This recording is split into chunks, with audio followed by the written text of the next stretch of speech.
2 ساڵ لەمەوبەر هەر ئەو شەقامەی هەولێر پڕ بوو لە ئاڵای کوردستان و دروشمی سربەخۆیە و جیابوونەوە.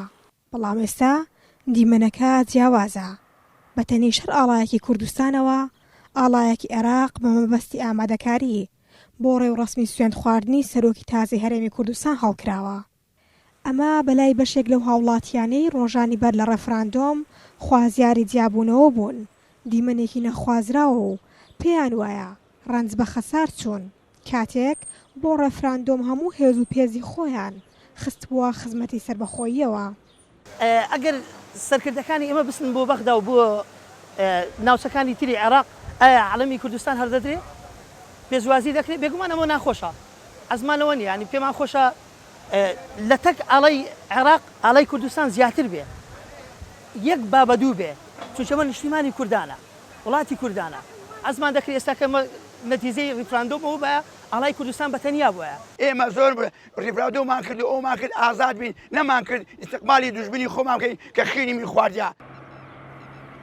ئالەم هۆڵەدا نێچیروان بارزانی بە ئامادەبوونی چەندان کەسایەتی سیاسی کوردستان و عێراق بە بەشداری 1200 میوان سوێندی یاسایی خوارد و بوو بە سەرۆکی هەرێم.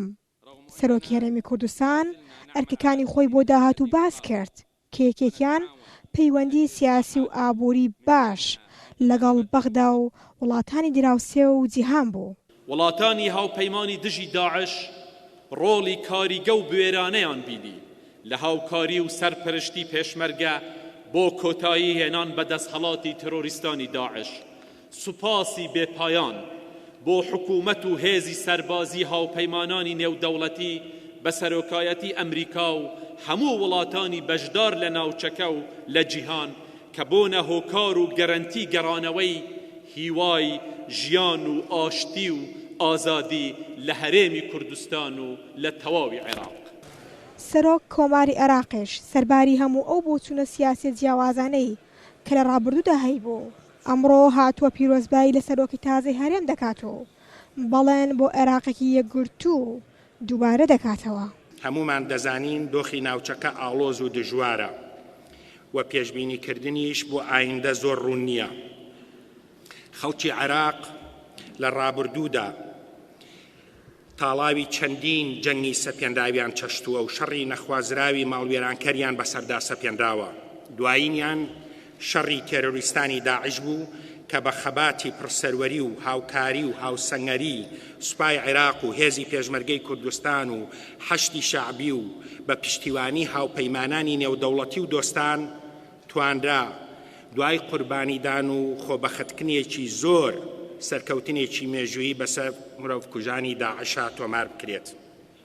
پاراستنی ئەم سەرکەوتنە ئەرچی گەورەمانە لەسەر ئاستی عێراق و بگرە ناوچەکە و جیهانیش. لۆگۆی تازەکراوەی سەرۆکایەتی هەرێمی کوردستانە. لۆگۆکە دیارە، بەڵام ئەوەی نادیارە ئەو ڕووداوانن کە لە دوای دانانی ئەم لۆگۆیە لە هەرێمی کوردستاندا ڕوودەدەن. ناری ڕۆستەم دەنگی ئەمریکا، هەولێر.